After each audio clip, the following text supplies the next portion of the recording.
Hey everybody, I wanted to talk to you for a few minutes about one of my favorite little card designs in Zendikar from a game designer perspective. From a Magic game design perspective, I wanted to share a card that is tickling my brain a bit, and I'll tell you why. I'm going to move over to left monitor. We're going to take a look. That is Farsight Adept. Doesn't seem like much of a big deal, but there's a couple things going on here that I really wanted to point out from a how to make a limited set sing.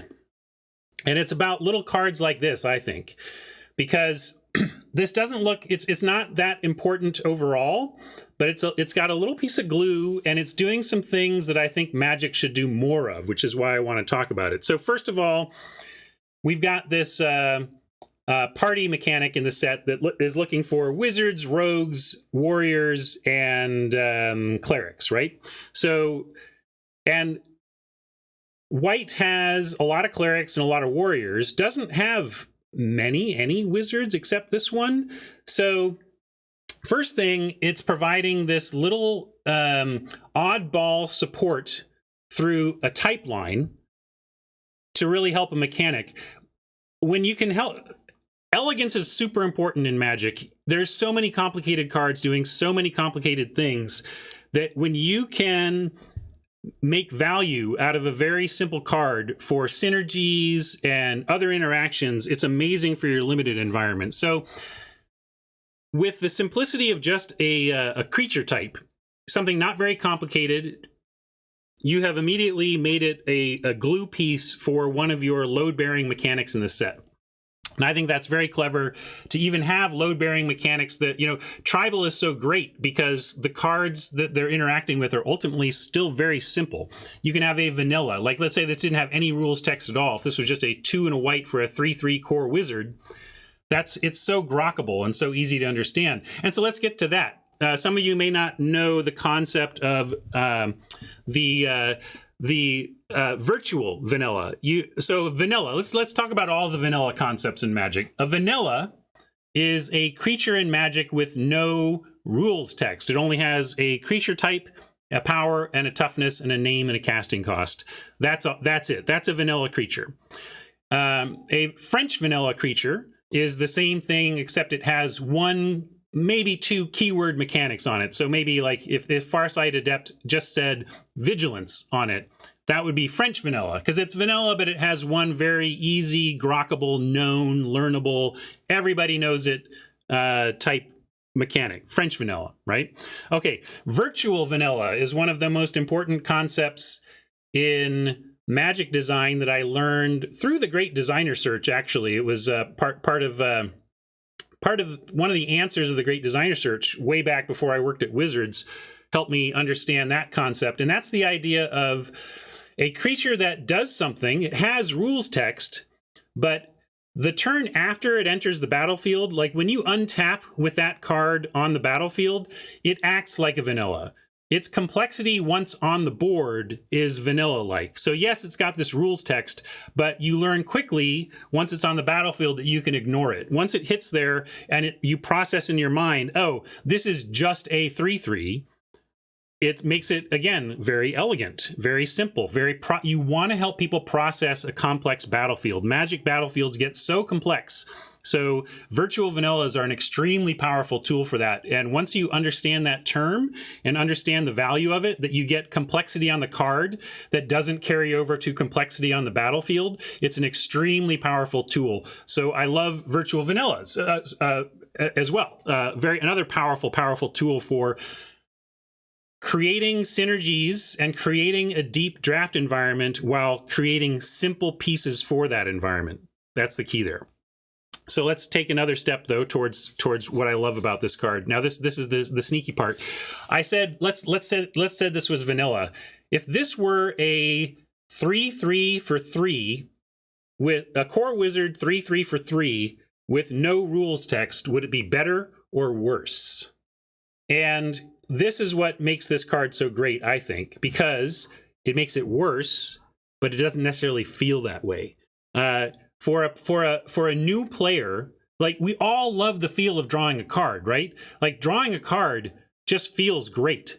Or let's take it to an extreme. Let's say that this said Farsight Adept was 2 and a white for a 3/3. When it enters the battlefield, you draw a card. That would be like, we would call that busted. That would be like some crazy, we'd never seen anything like that in white, and it would probably be an uncommon at best, right? I mean, it would be, we would flip over it. But here's the key. For a new player, for someone who hasn't really processed this game quite as deeply as people on this channel have, that this card is not much different in terms of how it feels to play than if it just said draw a card. Because that experience of drawing the card, that rush, that happiness, yes, I got a card, is still there. You still get that great, great feeling. And us experienced players, we know what the drawback is. We know the trade-off. We know our opponent is getting a card too. But even if we know that, isn't that, as far as drawbacks go, isn't that a good one? Like, we both draw? Because again, one of the things I've said that a problem you need to solve with your limited set, if you're making a set for Magic and you want to make it fun for limited, you have to answer the question, how do we avoid the natural tendency of the rules of Magic to lead to dump our hands and then draw go? Jump our hands, draw a land, pass, draw a land, pass, draw a spell, cast it, draw a land, pass, right? That's bad. You don't want Magic to end up in these end states where people are draw, go, draw, go. You want people to be doing stuff in the late game. Drawing cards is how you do that. So I love the quote drawback of each player draws a card. I think it's fantastic, and that's what I wanted to get at for Wizards to use more of. I think Wizards should use way more of each player draws a card, because it's a drawback. You actually get to make, because like white doesn't get 3/3s for 3 at common. It only gets a 3/3 for 3 at common because it has a quote drawback on it, but it doesn't even really feel like one. So for a lot of players, for a lot of newer players, this card feels better than it is, and I think that's good. And also, here's secretly what this card can do that is what really makes it a drawback, but also what really I really like it. So let's say you have this card and you're on the play and I'm on the draw, and I keep a sketchy 2-lander, and I am just biting my nails on that 2-lander, and I play a land, and you do something and it comes to me. Basically, I play 2 lands and have not drawn a 3rd land yet. I pass to you on your turn, and you play Farsight Adept. I draw an extra card. It's not a land. And then I go to my 3rd turn. I draw a land. I drew my 3rd land. I play it on time. I play my own 3-drop. You have no idea with your little Farsight Adept play that you just unscrewed me. I was mana screwed, and you, my opponent, solved my problem for me. And you turned a game that was not going to be a game into a game by playing this card that bailed me out. Now, this isn't going to happen every time, but it is part of why this is a drawback, right? It's part of why Farsight Adept is truly a drawback, is that you might really help your opponent get unstuck from a tough mana situation. But you know what sucks the most about Magic? Tough mana situations, like losing games because you just drew the wrong percentage of your deck or just got stuck on 2 at the wrong time. So the fact that while feeling good to the caster, it can have the effect of taking the worst feel-bad Magic has and flipping it into a real game for their opponent without even knowing it, without you even knowing that you might have done that. It basically just creates all this extra actual magic, right? So the combination of all this creates a package where a newer player sees it and it seems like all upside. So it reads great, great, great to new players. It reads reasonable to us experienced players. We understand the trade-off, but we can still say it's still working for me. I'm willing to take that trade-off because of what it's doing for my deck.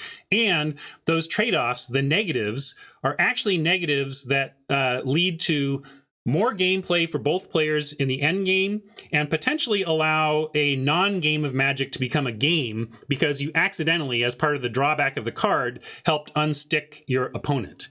And when all of those things combine together on this card that's a virtual vanilla, that's ultimately so simple, it actually just makes my designer heart sing, because you can make your splashy rares, your splashy mythics that make people take to Twitter and declare Magic is dead. And there's some excitement in that as a designer, to be sure. But coming up with cards like this, doing the job this card is doing for this set, and doing this job that in the abstract cards like this could do for the game in general, these are the cards that I get super excited about as a designer. These are the cards that go, oh, that is genius. Oh, that is great. Oh, do more of this, Wizards. So on that front, I do want to say, like, Wizards, yeah, more drawback by drawing cards in parity. I think both players drawing cards as a drawback is about the best drawback Magic could do more of for the creatures, because it allows you to make the creatures better while fixing some of the frustrations about Magic that you have to fix every time you go into a set. These problems don't go away. It's like your checklist of Magic crap that you have to fix for your environment every time. And I think this is an incredible tool for that toolbox. So I don't know who on the design team, or whether it was the lead designer, the lead developer, or who created this card, but I love it. It seems like nothing. It seems like a minor thing, but from a game design standpoint, I think it's an important lesson and a home run. So good job on the Farsight Adept Wizards.